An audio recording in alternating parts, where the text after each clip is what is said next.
Richard Egros, Marketing Manager of NX Inc. And let's talk about everything you guys are showing off here at the show.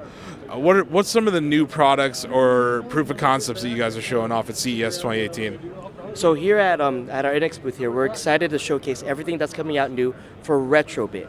Retrobit that's already available right now, that you can see at Amazon, the Super Retrocade. Over 90 popular games, officially licensed by Capcom, Data East, Irem, and Technos, from platforms ranging from arcade, SNES, and NES and Genesis. It has a very intuitive UI that you can filter through the whole catalog of games through publisher, genre, and even platform.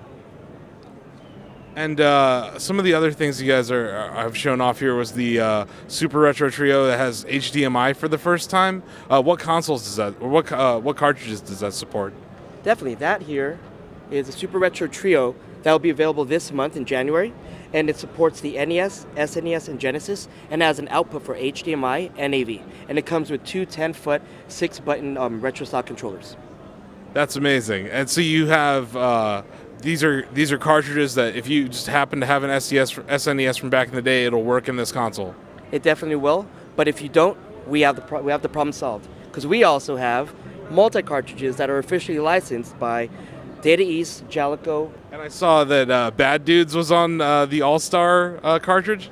Yeah, definitely. So right now we have the 8-bit cartridge that has Bad Dudes, Side Pocket, Ring King, Boogie Popper, and it is all licensed by Data East.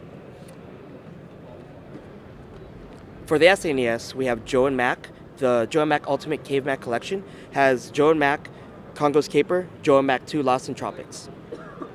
Another thing that you guys are showing off, not just the consoles, also peripherals. You guys have announced a Dreamcast controller as well as a Bluetooth Genesis controller. Can you talk about how you expect customers to react to that? It seems like our forums are going crazy about what are the use cases for these devices? Our Sega collaboration is really taken off, and we're excited to work hand in hand with this company and bring the retro community this for the first time with Retrobit. We are working exclusively right now to provide peripherals for the Genesis, Dreamcast, and Sega Saturn, and the platform output would be through Bluetooth, original port, and USB. And you guys worked with Sega. They gave you the original moldings of the controllers when you guys were doing the work on this? Yes, we are really trying to match and also uphold both the quality and the standard that Sega has once done in the retro gaming industry.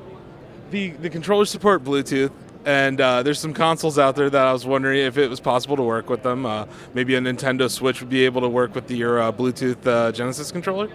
At this moment, we're trying to explore every possibility available to us, and we're excited to see exactly what we can come out with. Awesome. And, it's interesting. How would you guys describe yourselves? Are you a device company? Are you an accessory company? Are you both? We are a company that just love retro gaming and want to provide retro gaming to both the hobbyist and to the mass market, and be able to reintroduce and introduce retro gaming to the world. And with the Trio, right, with the HDMI functionality, are you worried that the cost to use games are going to go up because more people are going to need cartridges again? A lot of people, like myself, have sold their games back to GameStop. Are you worried that might drive the price of used games higher?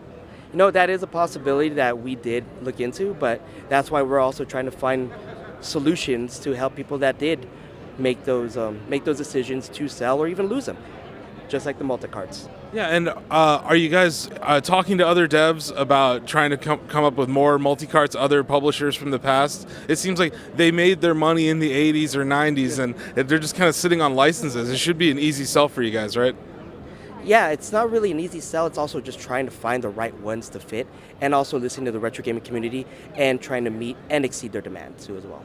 So how do users reach out to you guys? Like, because you're saying you want us to give you feedback on what games we want or something. What would be a good way for your end user to reach out to the Retrobit folks?